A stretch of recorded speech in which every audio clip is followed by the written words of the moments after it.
Ayan. Gagawa muna kami ng patungan.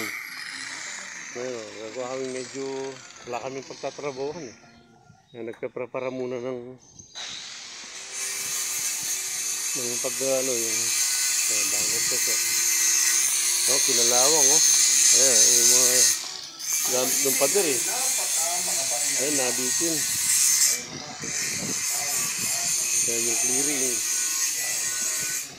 Mga skin, pintura. Ayan po. Tapos ito, talantakin namin itong gabi dito. Masarap itong gabi na ito. Ayan siya. Lalagay na kami ng mesa rito na pagkakainan. Ito lang kami mananahali pagkain. Sige po. Samantala, yan ang itsura. Ayan siya.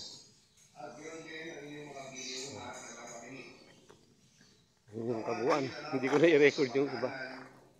Ayan, ito yung ito yan. Nakaset up ito. Ito. Ang linis. Tapos yun, nagluto ng sinigang na baboy. Yan, nagtinaman ko na ng kamote. 3 buwan, meron na kaming tatalbusan. Hindi abot ng 3 buwan yan. Kaya na medyo malinis na. Awa ng Diyos. Yan. Yan. Yan, saging naman na yun. Yan, doon sa dulo. Yan siya. So, maaani na yun bago siya tatamaan. O, sige po. Hintayin natin mahinog. O, sige po. Salamat po sa Diyos.